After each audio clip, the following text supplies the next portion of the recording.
Hey guys, it's your girl Jay with your Not So Midday message. I hope you guys had a wonderful Monday and an even better Mother's Day, okay? So, two things. One, ignore the clips in my hair. I am getting her together. We have an event to go to this weekend, so give me a pass. And two, I'm about to jump right into the message, so you know what that means. Humor me, okay? So, last week, I was listening to my morning Bible study, and she was telling us about unfollowing certain things on social media and certain people. And I was like, unfollowing people. Like, she said, because sometimes watching these things, certain things come back to your memory, and then you get the desire to want to go. And I was like, oh, yeah, no, I'm good. Like, I don't got to worry about that because I watch all my old friends, and there's nothing in me that wants to go do anything that they're doing. If anything, I'm in awe of them.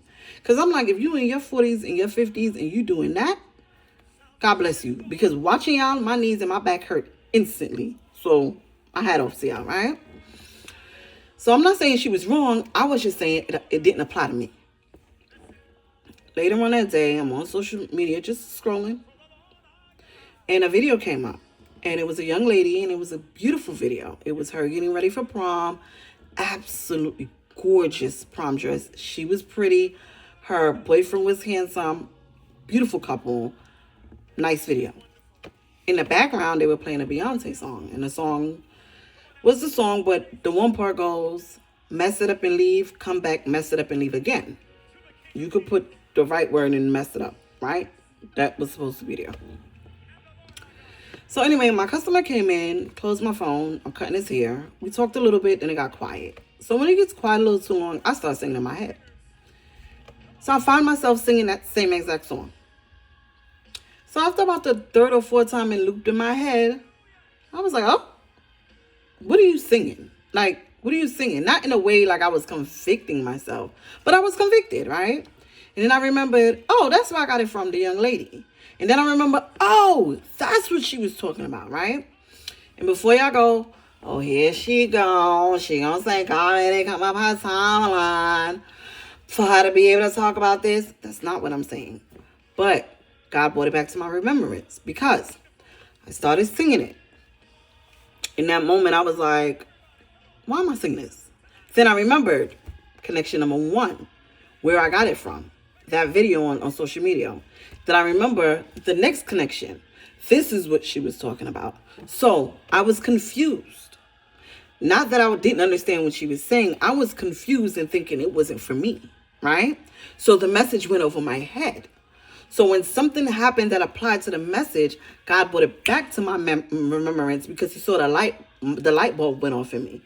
Oh, wait, why am I doing this? Oh, this is why. Okay, and that's what connected the dots, the triangle, whatever you want to call it. And I was just like, bet, I understand now, right?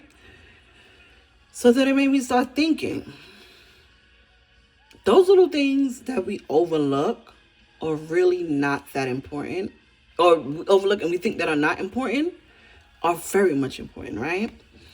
And then it also made me start thinking a little further about Proverbs 27:17. And it says, as iron sharpens iron, so a friend sharpens a friend. If I wasn't a part of that community, right, I wouldn't have heard that message. That video and me singing it when it went over my head, thus I would have probably kept doing it, right? But because it was brought to my attention, not mine, but in the community attention, and I was a part of the community, I was listening, I was in earshot, I heard it, and when I did it, I recognized where I fell at and where I was wrong and what I needed to fix. I hope that makes sense, right? So, what does your community look like, right? My community is Bible study in the morning. My community is my school community, right? I'm in school for ministry. My community is my family. My community is very small, close-knit, and they're all are basically in the same realm. We're all walking, right? We're all walking. We're all maturing each other. Iron sharpens iron. Even other stylists at the salon, the ones that I really talk to are also fellow believers. and active believers, not dormant, not sitting still. Now I know about Jesus. No, I know about Jesus. I read this yesterday. Girl, did you see this? Oh, send me that YouTube video. Oh, send me this video. Oh, follow this. Listen to this. Oh, yeah, right? Somewhere along the line in our conversation, God is in the midst, all right? So with that being said, right, like, what does your community look like? Is your community sharpening you? Is iron sharpening iron, or are we just dull, dead tools just wasting away, right? Are you growing? Are you maturing? Are you learning something new? Even if you don't learn it in that moment, when you are in your community, right? At some point in time, does something that was said or done resonate with you that caused you to grow? Because if you're not growing, you got to go. Grow or go. That's it, right? I remember when I got this job at this financial company, I remember my manager at the time saying to me, grow where you're planted. He was talking about grow within his department with him, right? You're planted here, grow with us. Grow with me. You know, I don't want to groom you for you to go another department, right? But I'm using this in the context of your community. Like, where are you growing where you're planted? Are you growing where you're going? Like, where you're hanging out, who you're talking to, who you're around, what you're scrolling, who you're friends with, who you follow. Is it causing you to grow? If it's not, I think it's safe to say it's time for you to go. So with that being said, it's your girl Jay with your Not So Midday message. I'm going to see you guys tomorrow without the clips. Peace.